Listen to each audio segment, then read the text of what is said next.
Mbak, Sebentar. Kira-kira tujuannya, Bu, Ibu. sebentar. Iya. Sebentar, Mas. Ya. ya Bu, Bisa jelaskan kegiatan pada Tujuannya, Bu, 17 ya, Bu? Ya, ini kegiatan kongres, kegiatan rutin kita setiap 5 tahun, karena di anggaran dasar kita 5 tahun sekali datang kongres. Pada saat kongres ini kita mengevaluasi kegiatan-kegiatan yang sudah kita lakukan, kemudian membuat rencana untuk 5 tahun ke depan. Dan di dalam kongres ini nanti juga kami akan menghasilkan rekomendasi-rekomendasi yang nanti akan kami sampaikan ke mitra-mitra terkait. Nah, dalam kongres ini tentu yang utama juga adalah pemilihan pengurus, karena terjadi pergantian pengurus setiap 5 tahun. Bu, harapannya apa Bu kepada pengurus yang baru Bu?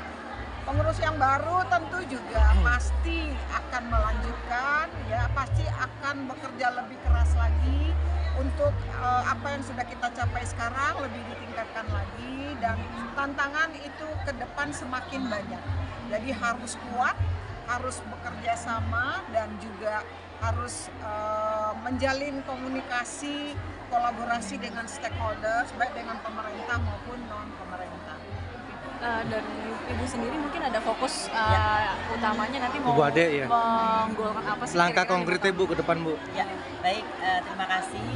Mungkin kami dari pengurus besar Ikatan Bidan Indonesia periode 2023-2028 yang paling utama adalah melanjutkan apa yang sudah dilakukan oleh pengurus 2018-2023. Salah satunya adalah memaksimalkan bagaimana upaya transformasi sistem layanan kesehatan, penguatan, percepatan penurunan AKI, AKB, dan stunting di Indonesia. Itu merupakan salah satu tujuan utama dan salah satu progres yang akan kita capai.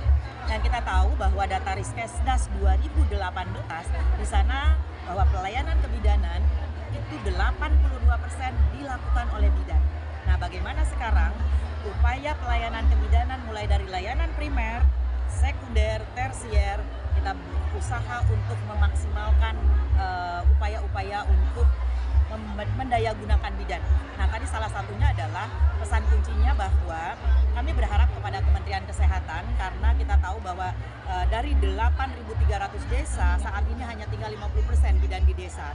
Jadi kami berupaya mendorong Kementerian Kesehatan untuk kembali mengangkat bidan-bidan untuk mengisi dari desa-desa yang ada di seluruh Indonesia yang tadi hanya tinggal 50%, karena sekarang hanya 41.000 desa yang ada bidannya.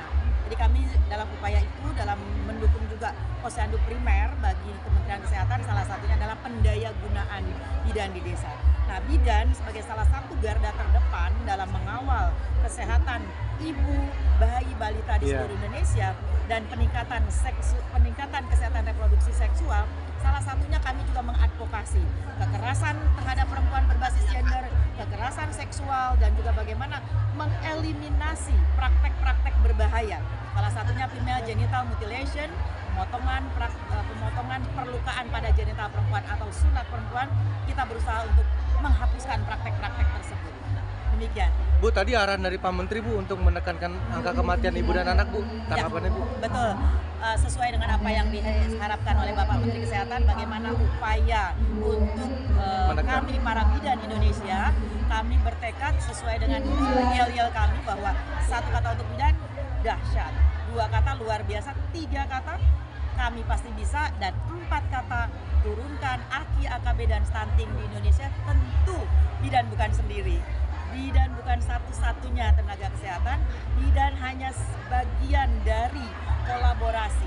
Jadi kita terus berkolaborasi, bukan hanya dengan sesama profesi antar bidan, juga interprofesional kolaborasi dengan profesi lain, dan tentunya dukungan regulasi yang berwawasan kesehatan dari stakeholder, mulai dari peraturan bupatinya, perwalkotnya, peraturan gubernurnya, sampai kepada peraturan pusat. Itu harus berwawasan kesehatan dan juga harus melihat bahwa bagaimana bidan ada di garda terdepan itu harus didukung dengan regulasi yang memang mengadvokasi, mengadaptasi, dan juga harus harus berpihak kepada bidan tentunya. Dan kami harapkan Bapak Menteri tadi sudah hadir kepada kita di acara ini. Kami juga mohon dukungan dari semua kementerian kementerian. Tadi ada Kementerian Pemberdayaan Perempuan Iya, yang ada. kemarin juga membuka kegiatan. BKKBN. BKKBN itu menjadi mitra strategis kami karena ada bidan, ada KB, kemudian juga Bapak Menteri Kesehatan tentunya, dan juga Bapak Menko PMK, Kementerian Desa, Kemendikbud, Hadir ya. Kemenpan RB, BKN, karena bagaimanapun kita juga tetap mengupayakan bagaimana bidan harus juga baik dari jenjang karirnya, kemudian jabatan fungsionalnya, kesejahteraannya bidan, itu juga menjadi bagian penting yang harus kita upayakan. Jadi bukan hanya kita tuntut untuk bekerja Iya, bidan itu. tapi bagaimana bidan juga selain didaya gunakan, tapi juga diperhatikan kesejahteraannya oleh pemerintah. Kami mohon Bapak Presiden juga memperhatikan bidan. 500 bidan yang ada di Indonesia itu sangat membutuhkan tangan-tangan Uluran Bapak tangannya. yang ada di pemerintahan. Benar. Itu saja mungkin. Ya, terima kasih. Bu, terkait pemenuhan atau perataan pemenuhan tenaga kesehatan. Iya, kami dengan pemerintah saat ini memang sudah ada program Nusantara Sehat. Ada di sana bidan ditempatkan di daerah terpencil, daerah kepulauan. Mohon juga kepada pemerintah diteruskan. Dan yang paling utama, skill mix bagi bidan. Karena apa? Bidan yang di daerah terpencil itu kan tidak ada tenaga kesehatan lain. Biasanya bidan hanya sendiri di sana. Terbatas. Hanya ada tenaga gitu ya. Terbatas ya. Jadi bidan itu perlu diberikan kompetensi di luar kewenangannya, tapi juga harus dilindungi dengan adanya regulasi dari apakah itu dari Kementerian Kesehatan, pemerintah daerahnya, sehingga ketika bidan bekerja walaupun di luar kompetensinya, tapi secara hukum dia tetap diakui keberadaannya karena sudah ditambah kompetensinya. Harapan kita itu. Jadi pemerintah betul-betul, harapan kami memperhatikan bidan-bidan kami di seluruh pelosok tanah air, karena bidan sampai ke daerah-daerah perifer, dan kami sangat miris ketika teman-teman kami, sahabat-sahabat kami di pegunungan, kepulauan, bahkan juga yang ada menolong persalinan di di Sampan ya. Nah, itu perlu dukungan pemerintah, infrastruktur perlu penting Infrastruktur. sekali. Betul. Oke, siap. Oke. Terima kasih banyak.